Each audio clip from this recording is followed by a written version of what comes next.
إن الحمد لله والصلاة والسلام على رسول الله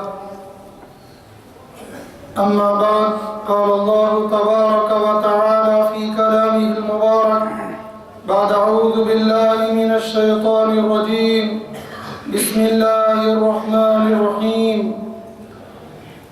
إني عبد الله آتاني الكتاب وجعلني نبيا وجعلني مباركا أينما كنت وأوصاني بالصلاة والزكاة ما دمت حيا وبرا بوالدتي ولم يجعلني جبارا شقيا والسلام علي يوم ولدت ويوم أموت ويوم أبعث حيا ذلك عيسى ابن مريم قول الحق الذي فيه يمترون ما كان لله أن يتخذ من ولد سبحانه إذا قضى أمرا فإنما يقول له كن فيكون صدق الله العظيم وصدق رسوله النبي الكريم ونحن على ذلك لمن الشاهدين والشاكرين برحمتك يا أرحم الراحمين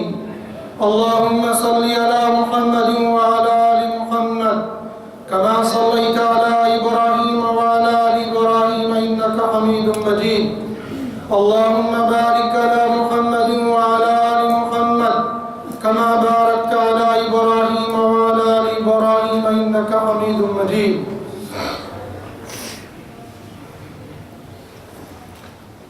معزز سامعین، بھائیو، بزرگوں، دوستو، میرے ہم سفر نوجوان ساتھیوں، حضرت عیسیٰ علیہ السلام کی حیات طیبہ سے متعلق ہم لوگ وہاں پہنچے تھے جہاں بعد ولادت حضرت عیسیٰ علیہ السلام اپنی والدہ محترمہ کے گود میں تھے اور قوم ان کے سامنے تھی۔ قوم نے ان کی ماں حضرت مریم رضی اللہ تعالیٰ عنہ سے سوال کیا کہ یہ بچہ کہاں سے آ گیا؟ تو حضرت مریم رضی اللہ تعالیٰ عنہ نے بجائے خود جواب دینے کے فاشارت الیہ، بچے کی طرف اشارہ کیا۔ قالوا کیف نکلم، لوگوں نے اعتراض کیا اور ظاہری طور پر ان کا اعتراض حق بجانب تھا۔ لوگوں نے کہا یہ معصوم بچہ تمہاری گود میں بیٹھا ہوا یہ کیسے بول سکتا ہے؟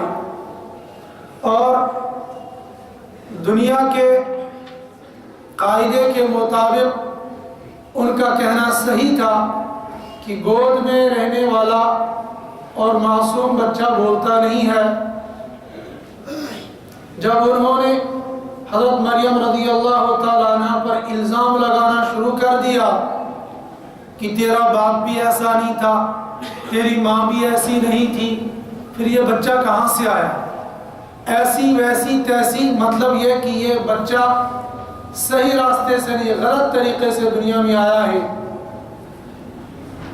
حضرت عیسیٰ علیہ السلام نے اپنے منہ کو والدہ کے پستان سے الگ کیا اور بائیں ہاتھ پر ٹیک لگا کر کھڑے ہو گئے اور یہ کہا انی عبد اللہ آتانی الکتاب وجعلنی نبیا۔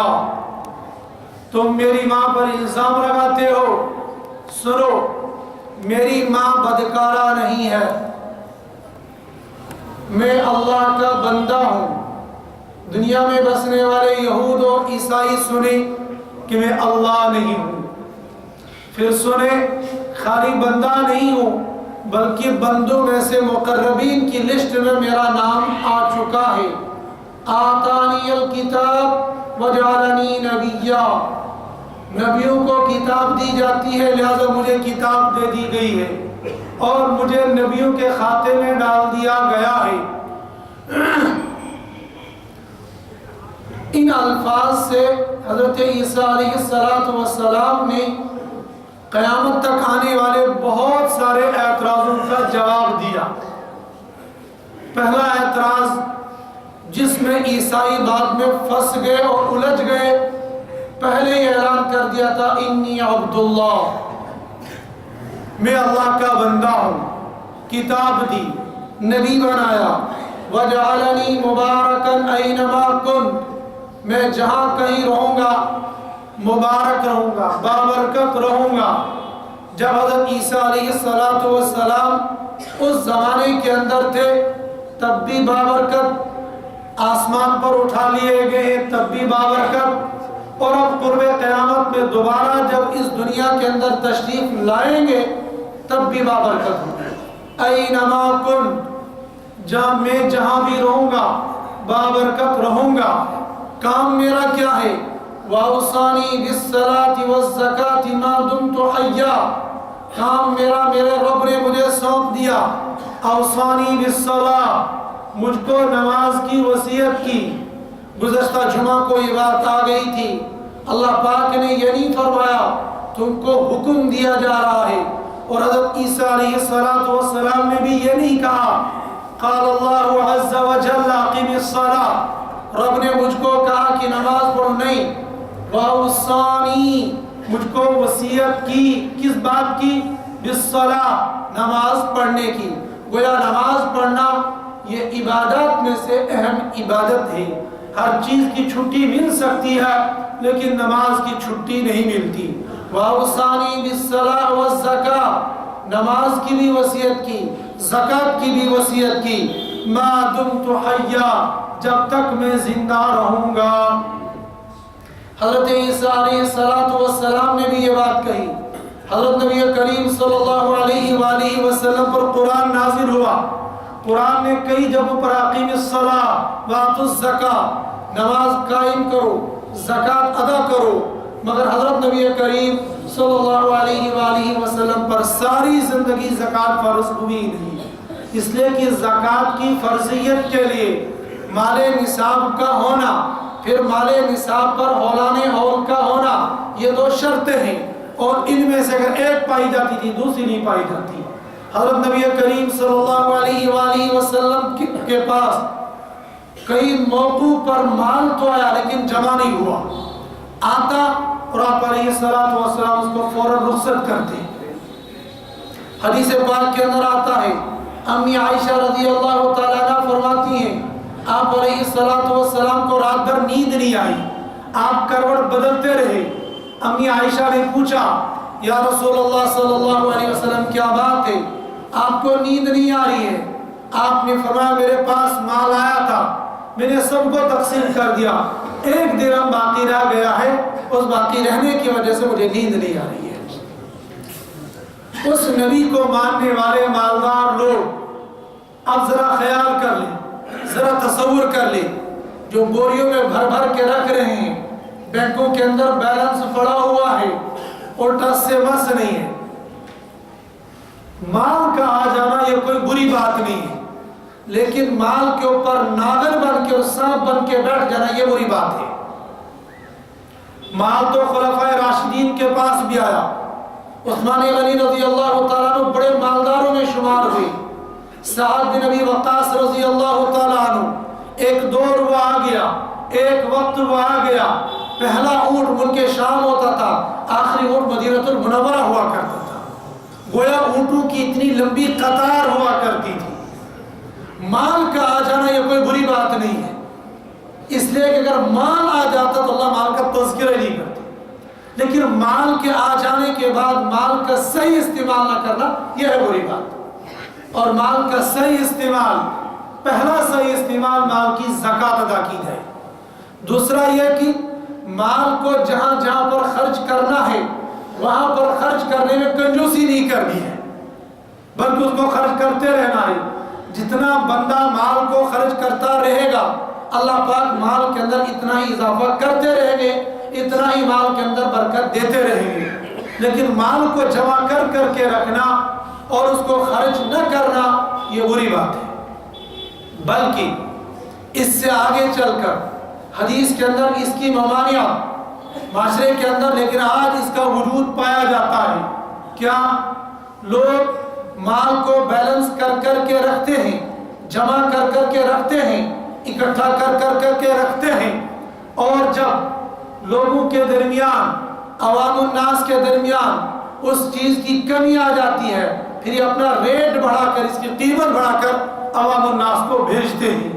حدیث پاک کے اندر اس کی ممانعت آئی ہے کہ ایسا مسلمان کو نہیں کرنا چاہیے، بلکہ مسلمان کا کام تو یہ ہے جب امت مشکلات میں ہو، جب امت حالات میں ہو، جب امت پریشانیوں میں ہو، تو مسلمان اپنے آپ کو، اپنے مال کو لٹا دے، اپنے مال کو مسلمانوں پر خرچ کر دے، اور مسلمانوں کے درمیان قیمتیں بڑھا بڑھا کر نہیں بلکہ اس قیمت کے ساتھ بھی نہیں، فری میں امت کے درمیان میں تقسیم کر دے۔ اس بات کی تعلیم ہمیں ہمارے نبی صلی اللہ علیہ وآلہ وسلم نے دی ہے۔ صحابہ کرام کے واقعات ہمیں اس بارے میں ملتے ہیں۔ عثمان غنی رضی اللہ تعالی عنہ مدینہ المنورہ کے اندر ایک ہی میٹھے پانی کا کنواں تھا اور جس کا مالک ایک یہودی تھا۔ عثمان غنی رضی اللہ تعالی عنہ نے اس کو خریدا اور امت کے نام اس کو وقف کر دیا۔ چاہتے تو قیمت کے ساتھ اس کو بیچ سکتے تھے، لیکن نہیں، خریدا اور خریدنے کے بعد امت کے نام اس کو وقف کر دیا۔ ایک صحابی آیا، یا رسول اللہ صلی اللہ علیہ وآلہ وسلم، میرے پڑوس میں، میرے پڑوسی کے درخت صحن میں کھجور کا درخت ہے، اس کی شاخیں میرے صحن میں کے اوپر سے آ گئی ہیں، وہاں سے کھجور گرتی ہیں، میرے صحن میں آ جاتی ہیں، میرے بچے جاتے ہیں، ان کو اٹھاتے ہیں اور ان کو کھانے لگ جاتے ہیں، لیکن میرا پڑوسی ایسا ہے، اگر وہ ان کھجوروں کو میرے بچوں کے منہ میں بھی دیکھتا ہے، وہاں سے نکال لیتا اور چھین کے لے جاتا ہے۔ آپ علیہ السلام نے اس پڑوسی کو بلایا اور اس سے کہا کہ اس درخت کو جنت کے درخت کے بدلے میں مجھے بیچ دو۔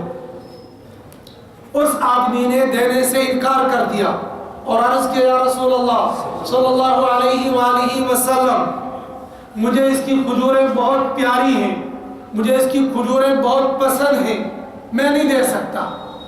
چلے گئے۔ دوسرا صحابی سن رہا تھا، وہ گیا اور عرض کیا، یا رسول اللہ صلی اللہ علیہ وآلہ وسلم، اگر میں وہ کھجور کا درخت خرید کر اس آدمی کو دے دوں، کیا میرے لیے بھی وہی وعدہ ہے؟ آپ نے فرمایا تمہارے لیے بھی وہی وعدہ ہے۔ وہ صحابی گیا اس آدمی کے پاس اور کہنے لگا، یہ درخت مجھے بیچ دو۔ اس نے کہا، ارے بھائی، یہ درخت تو مجھ کو میرے نبی نے مانگا تھا، میں تو ان کو نہیں دے سکا، تمہیں کیا دوں گا؟ اس نے کہا، نہیں، تم جتنی قیمت بتاؤ گے میں دینے کے لیے تیار ہوں۔ کھجور والے نے کہا، جو قیمت میں بتاؤں گا تم دے نہیں سکتے ہو۔ کہا، نہیں، میں دینے کے لیے تیار ہوں۔ کہا، کیا دو گے؟ کہا، 40 درخت ہونے چاہیے۔ کہا، یہ ایک ٹیڑے درخت کے بدلے میں 40 کھجور کے درخت، یہ مہنگی ہے۔ کہا، پھر میں نے پہلے ہی کہا تھا تم دے نہیں سکتے ہو، تو جاؤ۔ اس نے کہا، چلو مجھے منظور ہے۔ کہا، لیکن صاحب نے دوسری شرط دی ہے۔ کہا، کیا؟ کہا، وہ 40 کے چالے ایک جگہ ہونے چاہیے۔ صحابی نے کہا، بہت ٹیڑھی شرط ہے۔ تھوڑی دیر سوچنے کے بعد کہا، یہ بھی منظور ہے۔ کہا، وہ سیدھے ہونے چاہیے۔ کہا، یہ بھی منظور ہے۔ ساری شرطیں منظور ہو کر سودا ہو گیا۔ سودا ہونے کے بعد یہ صحابی آیا اور عرض کیا، یا رسول اللہ صلی اللہ علیہ وآلہ وسلم، وہ درخت میں نے خرید لیا اور آپ کو وقف کر دیا، آپ جہاں چاہیں اس کو وقف کر دیں۔ اس صحابی کو بلایا، کہا، یہ درخت تمہارا ہو گیا، تم کھاؤ پیو عیش کرو۔ اس واقعے سے اندازہ یہ لگانا ہے، ایک ٹیڑے درخت کے بدلے میں 40 کھجور کے درخت ایک جگہ، سارے کے سارے سیدھے۔ بظاہر ایسا، اس واقعے سے ایسا لگتا ہے ادھر سے 40 درخت، اس ایک درخت کی ٹہنی کے برابر بھی نہیں، یعنی وہ 40 درخت تو بہت زیادہ قیمت تھی، لیکن جن لوگوں کی یہاں مال کی کوئی قیمت نہیں، آخرت کی قیمت ہے، ان کے 40 ہو یا 4000 ہو یا 400 ہو، وہ برابر ہیں۔ وہ صحابہ تھے، صحابہ تو صحابہ تھے۔ صحابہ کے غلام بھی جب دنیا میں آئے، انہوں نے بھی لوگوں کو وہ سبق سکھا دیا اور لوگوں کو وہ بتایا اور وہ لوگوں کو وہ تعلیم دی کہ رہتی دنیا تک اس کی مثال رہی۔ کہ مال کو جمع کر کے مال کو اپنے پاس رکھنا اور نادم بن کر اس کے اوپر بیٹھ جانا، یہ ایمان والوں کا کام نہیں، یہ مسلمانوں کا کام نہیں ہے، یہ تو غیروں کا کام ہے۔ صحابہ کے غلاموں میں سے اور ہم سب کے امام سیدنا امام اعظم ابو حنیفہ رحمۃ اللہ علیہ رحمتوں واسعہ، جو ایک ہی وقت میں محدث بھی تھے، جو ایک ہی وقت میں فقیہ بھی تھے، جو ایک ہی وقت میں مفسر بھی تھے، جو ایک ہی وقت میں حافظ قرآن بھی تھے، تمام علوم کو اللہ پاک نے، تمام علوم کے لیے اللہ پاک ان کے سینے کو کھول دیا تھا۔ اور سیدنا امام اعظم ابو حنیفہ رحمۃ اللہ علیہ، ان کی سوانح نعمان بن ثابت کے اندر لکھا ہے 7 صحابہ سے ان کی ملاقات ہے۔ لہذا 7 صحابہ کے ساتھ ملاقات ہونے کا مطلب ہے امام اعظم ابو حنیفہ رحمۃ اللہ علیہ رحمۃ واسعہ تابعی تھے۔ سیدنا امام اعظم ابو حنیفہ رحمۃ اللہ علیہ سفر کر رہے، ان کے ساتھ ان کا ایک دوسرا ساتھی بھی ہے، سفر کر رہے ہیں۔ دوران سفر امام اعظم کو پیاس لگی اور ساتھی کے پاس پانی تھا، امام صاحب کے پاس پانی نہیں تھا، ان سے پانی مانگا، اور پانی مانگنے کے لیے ساتھی نے کہا پانی میں فری میں نہیں دوں گا، پانی قیمتاً دوں گا، میں پانی تمہیں فری میں نہیں دوں گا، میں تمہیں پانی قیمتاً دوں گا۔ سیدنا امام اعظم ابو حنیفہ رحمۃ اللہ علیہ نے فرمایا بتاؤ کیا قیمت ہے؟ تو اس آدمی نے کہا میں قیمت تو دوں گا۔ امام صاحب نے کہا میں تھوڑا نہیں، میں سارے پانی کی قیمت تمہیں دے دوں گا، مجھے پیاس بہت لگی ہے، تم سارا پانی بیچ دو۔ اس نے سارا پانی 5 درہم کے بدلے میں بیچ دیا۔ امام صاحب نے تھوڑا سا پانی پیا، باقی بیلنس رکھا، آگے چلے۔ امام صاحب کے ساتھ ستو تھے، آگے بیٹھ گئے تو بیٹھ کے ستو کھانے لگے۔ امام صاحب نے اس کو کہا آئیے آپ بھی ستو کھا لیجیے۔ تو اس آدمی نے ستو کھائے، اور ستو کی خاصیت ہے ستو کے اوپر پانی کا ہونا ضروری ہے۔ اس آدمی کے پاس پانی نہیں تھا، اس نے امام صاحب سے پانی مانگا، کہا میں تو نہیں پانی دوں گا، میں تو خریدا ہوا ہوں۔ کہا نہیں پانی تو چاہیے، کہا پانی دوں گا، تم نے سارا بیچا تھا، میں 1 گلاس دوں گا۔ کہا دے دو۔ ستو کھا کر گلے میں پھنسے ہوئے تھے، اصل میں پانی دینا تھا، پانی سے رکاوٹ نہیں تھی، لیکن اس آدمی کو سبق سکھانا تھا، اور اس نے کہا کہ تھوڑا سا پانی دے دو، 1 ہی گلاس دے دو لیکن دے دو۔ امام صاحب نے کہا کہ پانی دوں گا، 1 گلاس دوں گا، 5 درہم کے بدلے میں دوں گا۔ اس نے کہا مجھے منظور ہے۔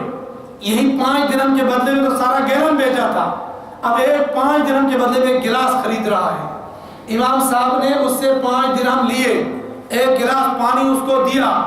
جب اس نے پانی پی لیا، اس کے بعد اس سے کہا اب یہ گیلن تمہارے سامنے ہے، جتنے ستو چاہے کھا لو اور جتنا پانی چاہے تم پی لو، اصل میں تم نے غلط رویہ میرے ساتھ اختیار کیا تھا، اور میں نے تم سے اپنے 5 درہم بھی واپس لینے تھے، تم کو یہ بھی بتانا تھا کہ مال اگر تمہارے پاس، اس میں کنجوسی بھی نہیں کرنی ہے۔ یہ ہمارے اکابرین کا حال تھا، تو صحابہ کا تو کہنا ہی کیا ہے۔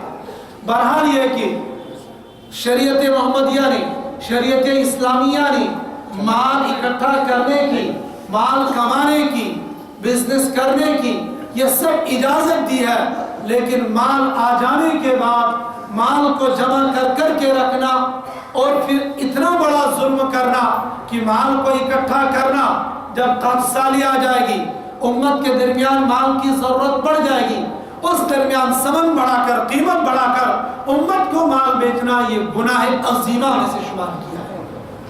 تاجر حضرات کو چاہیے کہ تجارت کے اصولوں کو سیکھیں، تجارت کے اصولوں کو پڑھیں، کہ اگر میں تجارت کر رہا ہوں، اس تجارت کے بارے میں میرے نبی صلی اللہ علیہ وآلہ وسلم نے مجھے کیا تعلیم دی ہے۔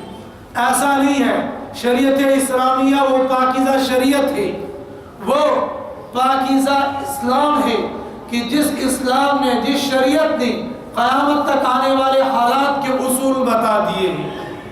مثال کے طور پر آج کا دکاندار یہ سوچے گا اس زمانے کے اندر تو موبائل نہیں تھا، لہذا موبائل کا بزنس کیسے ہو سکتا ہے، اس زمانے کے اندر تو گھڑی گھنٹہ نہیں تھی، لہذا اسلام کے اندر گھڑی گھنٹے کی قیمت اور بیع اور شراء کا معاملہ کیسے ہوا ہوگا، اس زمانے کے اندر تو بجلی نہیں تھی، لہذا بجلی کے کرائے کو اسلام کی نظر میں کیسے طے کیا جا سکتا ہے؟ اس زمانے کے اندر ہوٹلوں کا یہ نظام تو نہیں تھا، لہذا یہ کیسے ممکن ہے؟ اس زمانے کے اندر ریسٹورنٹ کا یہ نظام تو نہیں تھا، یہ کیسے ممکن ہے؟ لیکن یہ ساری کی ساری ہماری بھول ہے۔ اصل میں اسلام نے اصول بیان کیا ہے، اس اصول کے تحت فقہاء کرام نے ہمارے سامنے مسائل کو کھول کھول کر بیان کر دیا ہے۔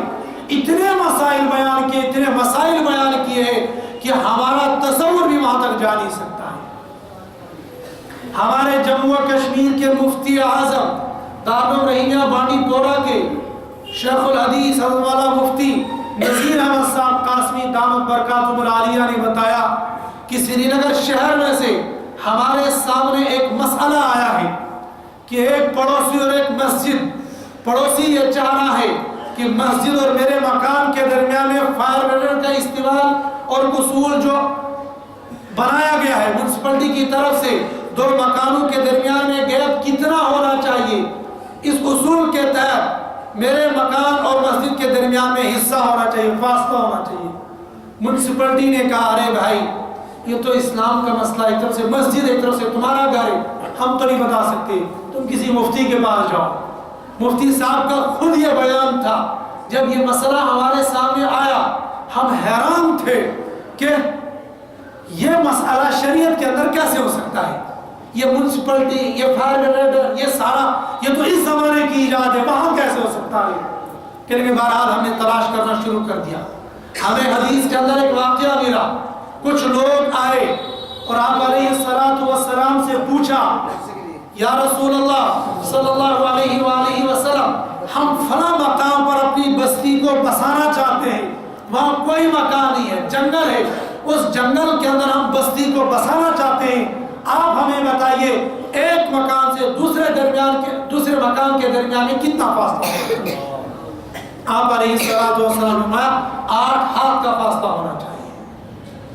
آج کا مسلمان یہ کہے گا کہ شریعت نے یہ اصول کہاں سے بنایا ہوگا، شریعت نے میری تجارت کے مسائل کو کیسے بیان کیا ہوگا؟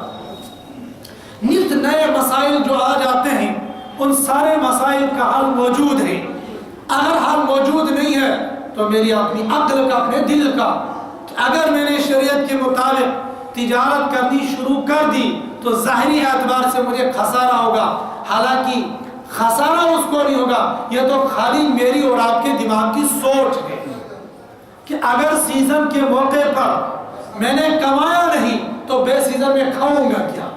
یہ تو ہماری بھول ہے نا، یہ تو قرآن سے یقین ہٹا ہوا ہے نا۔ قرآن نے کہا وَكَأَيٍّ مِّن دَابَّةٍ لَا تَحْمِلُ رِزْقَهَا اللَّهُ يَرْزُقُهَا وَإِيَّاكُمْ وَمَا مِن دَابَّةٍ فِي الْأَرْضِ إِلَّا عَلَى اللَّهِ رِزْقُهَا۔ اگر میں نے یہ سوچ لیا یہ سیزن ہے، اس سیزن کے موقع پر میں جتنا چاہوں گا کسٹمر کو کھینچ لوں گا، میں جتنا چاہوں گا کسٹمر کو چوس لوں گا، یاد رکھنا چاہیے آج میں نے کسٹمر کو چوس لیا، کل قیامت کے دن مجھے حساب بھی دینا پڑے گا۔ شریعت نے تاجر کے لیے نفع رکھا ہے، نفع لینا ضرور ہے، نفع ضرور لے گا، لیکن وہ نفع ایسا ہونا چاہیے جس کو شریعت نے جائز قرار دیا، جس نفع کو شریعت نے ناجائز قرار دیا ہے ویسا نفع نہیں ہونا چاہیے۔ ایسی تجارت اسلام، ایسی تجارت اس مسلمان کو جنت میں نہیں بلکہ دوزخ میں لے جائے گی۔